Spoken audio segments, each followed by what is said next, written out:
Bulletin के साथ हाजिर हूं मैं अनुपम। प्रदेश की हर छोटी बड़ी खबरों को लेकर राजस्थान में एक चुनावी रैली में पीएम मोदी ने मल्लिकार्जुन खड़गे पर पलटवार किया है। नागौर में एक चुनावी रैली के दौरान पीएम मोदी ने कहा कि मुझे कितनी ही गाली क्यों ना पड़े, मेरे लिए कितना ही बुरा क्यों ना सोचा जाए, मैंने गारंटी दी है कि भ्रष्टाचार के खिलाफ लड़ता रहूंगा और भ्रष्टाचारी का हिसाब होगा।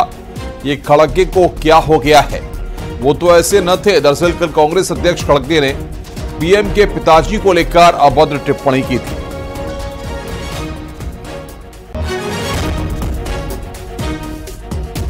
कांग्रेस वाले मेरे पर बौखलाए हुए हैं कि मोदी ये क्यों कर रहा है, और दिन रात वो मोदी को गाली पे गाली दे रहे हैं। कल तो कांग्रेस के अध्यक्ष महोदय मेरे पिताजी पर भी टूट पड़े। बताइए, उनका स्वर्गवास हुए 40 साल हो गए, उनको गाली दे रहे हैं। क्या हो गया है कांग्रेस को? उनके राष्ट्रीय अध्यक्ष मोदी के पिताजी को गाली दे।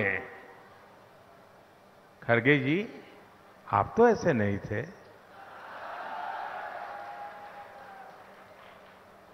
आपका हाल ऐसा कैसा हो गया? लेकिन मेरे भाइयों बहनों, आप आश्वस्त रहिए, मुझे कितनी ही गालियां क्यों न पड़े, मेरे लिए कितना ही बुरा क्यों न सोचा जाए, लेकिन मैंने आपको गारंटी दी है, मैं भ्रष्टाचार के खिलाफ लड़ता रहूंगा। कांग्रेस वाले आगे बढ़ते हैं। कल तेलंगाना में चुनाव प्रचार के दौरान कांग्रेस अध्यक्ष मल्लिकार्जुन खड़गे ने एक बार फिर प्रधानमंत्री नरेंद्र मोदी को लेकर विवादित बयान दिया। इसीलिए मोदी झूठ है, हम बोले तो आप चंद लोग उनके गुस्से में आते हैं। प्राइम मिनिस्टर को ऐसा बोले। अरे प्राइम मिनिस्टर का एक तरफ, प्राइम मिनिस्टर का बाप यहां बैठा, उन्हें भी झूठ। उन्होंने भी बोला मैं ये करता हूं, वो करता हूं। तो यहां पर पीएम मोदी के पिता को लेकर टिप्पणी की गई थी, जिसके बाद तेलंगाना की चुनावी सभा में यह टिप्पणी की गई खड़गे के बयान पर।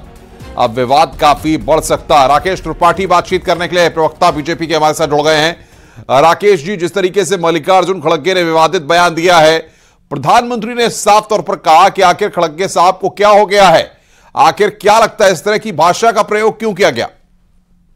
देखिए, ये भाषा केवल खड़गे की नहीं है, ये वास्तविकता में कांग्रेस की सोच बन गई है। नेहरू गांधी परिवार आज प्रधानमंत्री मोदी जी से इतना जलन रखता है, इतनी नफरत करता है, इसीलिए कांग्रेस में लगातार इस बात की होड़ है कि कौन प्रधानमंत्री मोदी जी के प्रति कितने ज्यादा अपमानजनक शब्द इस्तेमाल कर सकता है, उनके प्रति कितनी ज्यादा गालियां दे सकता है, उनके मरने तक की कामना कर सकता है, उनके मरहूम पिता के प्रति अपमानजनक टिप्पणी कर सकता है। गुजरात के चुनाव में भी हमने देखा है कि कैसे प्रधानमंत्री जी की माताजी को लेकर के अपमानजनक टिप्पणियां की गई। ये बहुत दुर्भाग्यपूर्ण है। अंशु अवस्थी, कांग्रेस के प्रवक्ता भी अंशु अवस्थी जी, स्वागत है आपका न्यूज 18 पर। इस तरह की भाषा का प्रयोग करना प्रधानमंत्री को लेकर के, उनके पिता को लेकर के, आखिर ऐसी जरूरत कांग्रेस के अध्यक्ष को क्यों आन पड़ी कि प्रधानमंत्री के पिता को घसीटना पड़ा? अंशु अवस्थी, आवाज आ रही है आपको मेरी? अंशु अवस्थी से यहां पर संपर्क नहीं है। हमारे साथ राकेश त्रिपाठी जी बने हुए हैं। राकेश जी, आप अपनी बात को पूरा कीजिए। देखिए, मैं तो इतनी बात कहूंगा कि जब राहुल गांधी ये मोहब्बत की दुकान की बात करते हैं, तो ये मोहब्बत की दुकान में इतना नफरत का सामान कैसे भरा हुआ है? कि कांग्रेस के अध्यक्ष बोल रहे हैं। कांग्रेस के अध्यक्ष के लिए अध्यक्षता बनाए रखने का यही एकमात्र सहारा है कि प्रधानमंत्री जी को गाली दो, प्रधानमंत्री जी को उसके अलावा अपशब्द कहो। और प्रधानमंत्री तो प्रधानमंत्री, अब ये प्रधानमंत्री के दिवंगत पिता के प्रति इस प्रकार की टिप्पणी कर रहे हैं। ये देश सहन नहीं करेगा, देश इसको बर्दाश्त नहीं करेगा, इसका खामियाजा कांग्रेस पार्टी को भुगतना पड़ेगा। और ये टिप्पणी किसी छुड़भैये नेता के द्वारा नहीं दी गई है, ये टिप्पणी कांग्रेस के किसी सभासद या वार्ड स्तर के व्यक्ति के द्वारा नहीं, बल्कि कांग्रेस के राष्ट्रीय अध्यक्ष के द्वारा कही गई है। और ये मैं फिर दोहरा रहा हूं, ये केवल मल्लिकार्जुन खड़गे की टिप्पणी नहीं है, ये पूरी कांग्रेस की सोच को दिखाता है। विशेष तौर पर राहुल गांधी, प्रियंका वाड्रा और सोनिया गांधी, इनके मन में प्रधानमंत्री मोदी जी के प्रति इतनी नफरत है कि एक गरीब परिवार का, एक चाय बेचने वाला परिवार का, जिसकी मां बर्तन मारती रही हो, ऐसे सामान्य एक बहुत छोटे परिवार का व्यक्ति कैसे सत्ता के शीर्ष तक पहुंच गया, कैसे देश में लगातार 10 वर्षों तक प्रधानमंत्री बना हुआ है, कैसे देश दुनिया भर के लोग, तमाम राष्ट्राध्यक्ष आज उनकी प्रशंसा कर रहे हैं, तमाम दुनिया भर के राष्ट्राध्यक्ष उनका ऑटोग्राफ ले रहे हैं, उनको बॉस बता रहे हैं। ये बातें इनसे बर्दाश्त नहीं हो रही हैं, तो इसीलिए लगातार उनके प्रति गालियां व्यक्त करना, उनके मरने की कामना करना, उनके माता और पिता को लेकर के अपमानजनक टिप्पणियां करना, ये हताशा है, ये निराशा है, ये फ्रस्ट्रेशन है। ये फ्रस्ट्रेशन कांग्रेस को और महंगी पड़ेगी, इसका खामियाजा कांग्रेस को भुगतना पड़ेगा, क्योंकि देश इसको बर्दाश्त नहीं करेगा।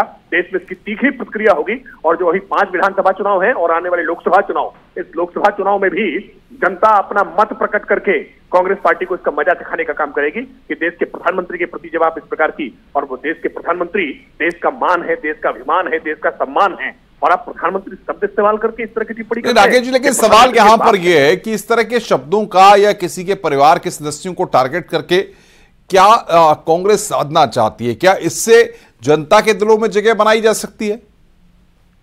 नहीं, मैंने स्पष्ट तौर पर कहा, इससे जनता के दिल में जगह नहीं, बल्कि जनता के दिल में और आक्रोश उत्पन्न होगा। अब प्रधानमंत्री के पिताजी कभी राजनीति में नहीं रहे, उनका राजनीति से कोई सरोकार नहीं रहा है, प्रधानमंत्री की माताजी का राजनीति से कोई सरोकार नहीं रहा है, उसके बावजूद राजनीति में उनको घसीटना, उनके प्रति इस प्रकार के निर्लज्जता पूर्वक टिप्पणी करना, अपमानजनक टिप्पणी करना, ये स्वीकार नहीं किया जा सकता है। ये सामाजिक तौर पर भी गलत है। ये किसी के परिजनों के प्रति इस प्रकार की टिप्पणियां करना, ये निश्चित तौर पर किसको किसी भी स्थिति में जायज नहीं ठहराया जा सकता है।